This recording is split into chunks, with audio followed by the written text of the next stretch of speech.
That's why मुझे भी डंडा दे। अच्छा जी, ये ले आपके लिए भी।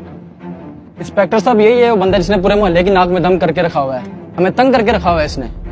डैडी ये कौन है लोग? कुछ नहीं, आप अंदर जाओ। हाँ भाई, क्या मसला है तुम्हारा? क्यों तंग किया मैं इन लोगों को? इंस्पेक्टर साहब ये तो आप इनसे ही पूछें कि मैंने इनको क्या तंग किया हुआ है। हाँ जी बताइए, मैंने आपको क्या कहा है भाई? बताता हूँ मैं तुम्हें। इंस्पेक्टर साहब, एक तो ये पूरे मोहल्ले में बिद्दत फैला रही है, देखिए लाइटें लगाई हुई, झंडियां लगाई हुई हैं, और दूसरा ये हमारे खिलाफ शेर पड़ता है, इसको जरा पूछें। ये लाइटें और झंडियां तो ठीक है, और मौलवी कौन सा शेर पढ़ते हैं उनके खिलाफ? तुम क्या इंतशार फैलाया हुआ तुमने?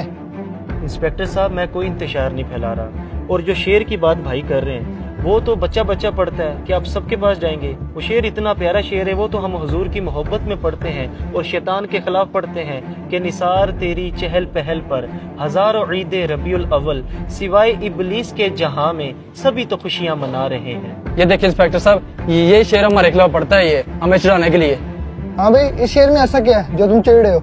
इंस्पेक्टर साहब आपने नहीं देखा, ये हमें इब्लीस कहने की कोशिश कर रहा है। भैया मैं आपको पुलिस किधर कह रहा हूँ, मैं तो ये शैतान के खिलाफ शेर पढ़ता हूँ। आप अपने ऊपर ये क्यों ले रहे हैं? क्या आपको हुजूर की आमद की खुशी नहीं है? और बस करो, आमद की खुशी नहीं है।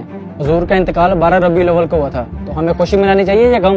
इंस्पेक्टर साहब एक तो इस बंदे की भी समझ नहीं लगती।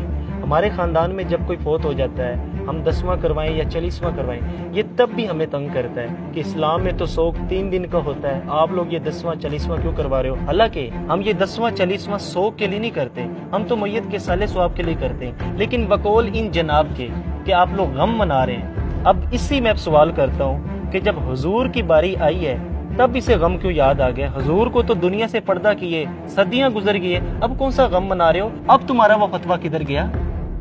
अच्छा तो ये बताओ, ये जो झंडियां लगाई हुई हैं, लाइटें लगाई हुई हैं, ये इतना पैसा इस पे जाया किया, किसी गरीब की मदद नहीं कर सकते थे? अच्छा तो इससे भी मसला है आपको?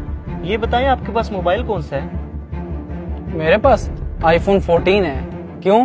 देखिए इंस्पेक्टर साहब, 3.5 लाख वाला मोबाइल है इनके पास, 50,000 वाला भी तो आप मोबाइल ले सकते थे, बाकी पैसे किसी गरीब को दे देते, तब गरीब नहीं याद आया आपको? और दूसरा इंस्पेक्टर साहब, इसने अपने बेटे की शादी की है, 50 लाख रुपए इसने खर्चा किया है, कम पैसों में भी तो ये शादी कर सकता था, तब गरीब नहीं याद आई इसे? हालांकि हदीसे पाक में ये है कि बेहतरीन निकाह वो है जो कम खर्च पर हो, सिर्फ मिलाद पर ही इसे ये वसवसे आते हैं। और ये जो कह रहे हैं ना, ये फजूल खर्चियाँ किसी गरीब की मदद कर देते हैं, जब ये सलाब आता है ना तो लाखों रुपया हमने जमा करवाया। अल्हम्दुलिल्लाह हमें गरीबों का एहसास है, हम हुजूर का मिलाद भी मनाते हैं और गरीबों की मदद भी करते हैं। भाई मेरे, मुझे इसकी कोई बात नहीं गलत लगी। तुम लोग मोहल्लेदार हो, मिलजुल के रहा करो सारे। मेरे भाई ये नफरतें खत्म करो, आए मिलके गरीबों की भी मदद करते हैं और सरकार का मिलाद भी मनाते हैं। भाईजान, आपकी बातें मेरे दिल पे असर कर गई हैं, हमें बिल्कुल हुजूर की आमद की खुशी मनानी चाहिए, आए मिल के मनाते हैं। ये हुई ना बात, आए मिल के मिलाद मनाते हैं। कुरान पाक में अल्लाह पाक इरशाद फरमाता है, व अम्मा बिनिअमती रब्बिका फहद्दिस, अल्लाह की नेमत का खूब चर्चा करो। मुझे बताइए, क्या नबी पाक से बढ़कर भी हमारे पास कोई नेमत है? नहीं, हरगिज़ नहीं। इसलिए हमें चाहिए कि आपस के इख्तलाफात को ख़त्म करके हजूर की आमद की खुशी खुले दिल से मनानी चाहिए।